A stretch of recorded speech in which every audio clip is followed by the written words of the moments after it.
Donc, une fois que vous avez téléchargé le programme et que vous l'avez ouvert dans Pickaxe Editor 6, vous devriez retrouver des blocs que vous connaissez déjà, hein.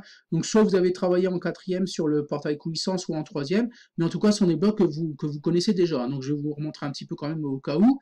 Donc, vous allez trouver un ensemble de blocs ici, qui vont servir en fait à ouvrir le portail. Donc, tout simplement, ici, on va ouvrir le portail et activer le gyrophare jusqu'à ce qu'il soit ouvert. Et une fois qu'il sera ouvert, on va arrêter le portail et arrêter le gyrophare. Voilà, donc voilà pour cet ensemble de blocs-là qui va servir à ouvrir le portail. Et ensuite ici, vous avez un deuxième ensemble de blocs, même chose, hein, qui va servir à fermer le portail. Donc on va fermer le portail et activer le gyrophare jusqu'à ce qu'il soit fermé. Et ensuite, on va arrêter le portail et désactiver le gyrophare une fois qu'il sera fermé, hein. Voilà. Donc ça, ce sont des blocs que vous connaissez déjà.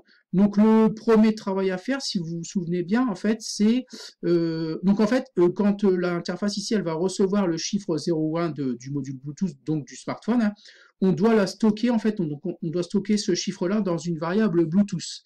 Donc, il s'appelle Bluetooth, nommé Bluetooth, donc on va appeler Bluetooth. Donc, tout simplement, il va falloir créer cette variable, voilà, donc, et surtout la mettre à 0 dès le départ, hein. Donc, je vais vous montrer un petit peu comment on fait. Donc, pour créer une variable ici, on va cliquer sur variable, et ensuite, on va chercher fixer variable A, voilà. Donc, pour l'instant, elle s'appelle variable A, et on va les fixer à 10. Donc, on va cliquer ici, on va la fixer à 0, nous, voilà. Et surtout, on va la renommer. Donc, voilà, ici, on va cliquer ici sur le menu déroulant, et on va cliquer sur renommer la variable.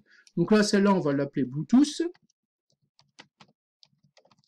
Et OK, voilà. Donc en fait, au démarrage du système, quand vous allez télécharger le programme et que vous allez mettre en route l'interface, la variable Bluetooth, elle va être fixée à 0. Donc voilà. Donc voilà pour la création de la variable. Donc je vous rappelle qu'une variable, c'est une mémoire, hein, dans laquelle on va mettre soit 0 ou 1 en fonction de ce que l'utilisateur aura fait sur le smartphone. Donc s'il appuie sur ouvrir ou fermer, on en recevra 0 ou 1. D'accord? Donc là, on a créé la variable Bluetooth et on l'a fixée à 0 dès le départ.